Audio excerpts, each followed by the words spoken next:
এটা টেকনিক্যাল কারণ, লিগালি কেন পেয়েছে আলাদা কথা, তবে বেরোনোর কোনো সুযোগ নেই।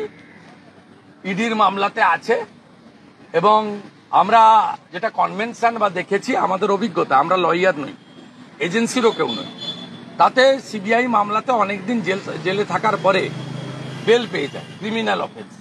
কিন্তু পিএমএলএ মানি লন্ডারিং এর ক্ষেত্রে বেরিয়ে আসা খুব মুশকিল, যেটাতে ভাইপো আছে। ভাইপোর লিপস অ্যান্ড পাউন্সের সম্পত্তিগুলো অ্যাটাচমেন্ট হয়েছে, যার সম্পত্তি অ্যাটাচমেন্ট হয়েছে তার তো ভিতরে থাকা উচিত। অর্থাৎ স্বাভাবিকভাবে পশ্চিমবাংলার দুর্নীতির বিরুদ্ধে যে জনগণ অপেক্ষা করে থাকেন তাদেরকে আমি আশ্বস্ত করতে চাই যে উনি বাইরে বেরোতে পারবেন না। ইডির মামলাতেও উনি অলরেডি ভিতরে আছেন এবং আমার কাছে আমি যেটুকু শুনেছি সংবাদ মাধ্যমের মাধ্যমে বা জনশ্রুতিতে, সেটা হলো মোহাম্মদ বাজারে যে জিলোটিন স্টিক উদ্ধার হয়েছে সেই এনআইএ মামলাতেও অনুব্রত মণ্ডল সরাসরি ইনভলভমেন্ট আছে।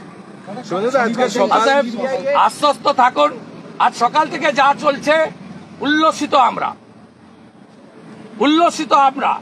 ভোট লুট যারা করেছে, যারা উত্তর 24 পরগনা থেকে ভাঙড় পর্যন্ত তৃণমূলের যারা ফাইন্যান্সিয়াল সাপোর্ট দেয়, সেই সমস্ত চালচোর, ডালচোর, চিনিচোর, গমচোর, সেই চোরেদের বাড়িতে ব্যাপক রেড চলছে। আমরা চাই এদেরকে ভালো করে ধরে রোহিঙ্গাদের মতো খাঁচায় পড়া। আমি নাম শুধু বলবো না, আমি শুধু বলবো জয় জয় শ্রীরাম, জয় শ্রীরাম। চালিয়ে যান।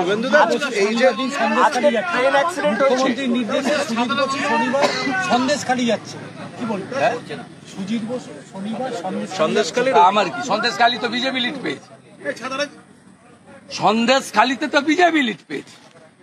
সন্দেশখালীর আন্দোলন যে সঠিক ছিল, সন্দেশখালীর ভোটাররাই আমাদের বলে দিয়েছে। বৃষ্টি নেই না, সন্দেশখালীতে বিজেপি 7000 লিড পেয়েছে। সন্দেশখালীতে মা বোনেদের উপর তৃণমূল যে অত্যাচার করেছে, মমতা ব্যানার্জি যে খুনি গুন্ডা মায়েদের উপর অত্যাচারকারী শাহজাহানকে সমর্থন করেছিলেন, তাই সন্দেশখালীতে মমতা ব্যানার্জির পার্টি তোলামূল হেরেছে, বিজেপি জিতেছে, রেখা পাত্র 7000 লিড পেয়েছে। এই যে বারিক দুর্ঘটনা কি বলবেন? একের পর এক ট্রেন দুর্ঘটনা হচ্ছে, এক মাসে 3বার হলো, কি বলবেন এটা? এটা তো কেউ সমর্থনযোগ্য নয় এবং কেন ঘটছে সেটা দেখা উচিত। যদি রেলের পাটে ত্রুটি থাকে সেই ত্রুটি মুক্ত হওয়া উচিত, আর যদি কনস্পিরেসি থাকে, করমণ্ডল এক্সপ্রেসে যেভাবে কনস্পিরেসি হয়েছিল সেটাও চিহ্নিত করে ব্যবস্থা গ্রহণ করা উচিত। এটা কেউ সমর্থন করে না। রেল যাত্রা নিরাপদ হোক, কারণ ভারতবর্ষে যারা বাড়ি থেকে বেরোন তার 70% লোক রেলের উপরে নির্ভর করে। বিধানসভাতে বঙ্গভঙ্গ বিরোধী প্রস্তাব আনার একটা কথা চলছে, সোমবার দিন সেই প্রস্তাব আসতে চলেছে বিধানসভায়। আসবে, আমরা আমাদের স্ট্যান্ড বলেছি তো কালকে, as a leader of opposition বলেছি। আমরা উত্তরবঙ্গের বঞ্চনা নিয়ে আমরা অত্যন্ত আমাদের কনসার্ন আছে, আমরা চিন্তিত বাংলাদেশ সীমান্তবর্তী জেলাগুলি থেকে হিন্দু পলায়ন নিয়ে। আমরা চিন্তিত রোহিঙ্গারা ঢুকে পশ্চিমবঙ্গের ডেমোগ্রাফি, জনসংখ্যা বদলে দিচ্ছে। আমরা চিন্তিত 72টা জায়গায় মমতা ব্যানার্জি জমি দিচ্ছেন না বিএসএফকে বেড়া করার জন্য। আমরা এগুলো নিয়ে চিন্তিত, কিন্তু আমরা ভারতীয় জনতা পার্টি ডক্টর শ্যামাপ্রসাদ মুখার্জি 1947-এর 20 জুন এই হাউসে হিন্দুদের জন্য দিয়ে গেছিল পশ্চিমবঙ্গ।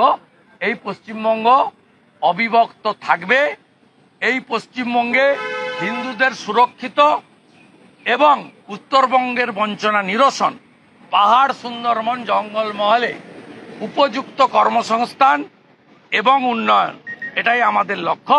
বাকিটা সোমবার দিন যখন 11টার সময় ডিসকাশন স্টার্ট হবে, আমরা ভারতীয় জনতা পার্টি আমরা আমাদের বক্তব্য রাখব এবং আমি নিজেও এই রেজুলেশনে আমাদের পার্টির যে স্ট্যান্ড আছে কমপ্লিটলি ক্লিয়ার করুন। বারিক বিশ্বাসের বাড়িতে এই যে কেন্দ্রীয় এজেন্সি গেল, কি উনি তো সিআইডির হাতে অ্যারেস্ট হয়েছিলেন, তারপরে কি জামিন রাজ্য পুলিশের ব্যর্থতার জন্যই আবার নতুন? না না, আমি সব ইলিগ্যাল টেকনিক্যাল পয়েন্টে যাব না। কিন্তু এটা গেছে রেশন দুর্নীতির জন্য, রেশন দুর্নীতির জন্য গেছে, রাইস মিলগুলোতে গেছে related to the Jyotipriya Mallick এক মাহবুবুর রহমান কেস, যেটুকু আমরা দেখেছি, জেনেছি, শুনেছি। এর বাইরে বাকি বিষয় এজেন্সি বলতে পারবে। I am not the representative from of the enforcement directorate. I am a public representative. I am the holding the post of the leader of opposition. পশ্চিমবঙ্গের লোক চান এই দুর্নীতিগ্রস্তদের বিরুদ্ধে ব্যাপক অভিযান। তাই যে অভিযান আজ সকাল 5টা থেকে শুরু হয়েছে, এর তীব্রতা এবং গতি আরও বাড়ানো হোক।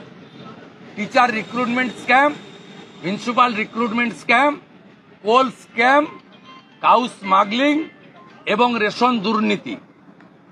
এরপরে উচিত, যেহেতু মাইন্স ইডির হাতে বালি এবং পাথর, বালি, স্যান্ড এবং স্টোন, এই করাপশনেও হাত দেওয়া উচিত। কারণ স্মল মাইন ইডির কারো পারমিশন লাগে না, ইডি এমনিতেই করতে পারে। আরও ইডির দেখা উচিত 2020 সালে কোভিডের সময় পিএম কেয়ারের টাকা নিয়ে কোভিডে যে দুর্নীতি হয়েছে, কোভিডে যে ইকুইপমেন্ট পারচেজে দুর্নীতি হয়েছে, যে দুর্নীতির জন্য আলাপন বন্দ্যোপাধ্যায়ের তদন্ত রিপোর্ট মুখ্যমন্ত্রী চেপে দিয়েছেন, যে দুর্নীতির সঙ্গে যুক্ত তৎকালীন স্বাস্থ্যের জয়েন্ট সচিবকে পিএসসিতে বদলি করা হয়েছে। আমরা চাই সেটাও দুর্নীতির আওতায় আসুক।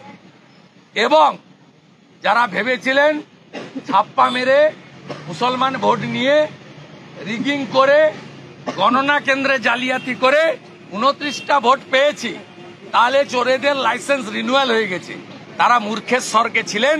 আজকের ঘটনা প্রমাণ হয়েছে।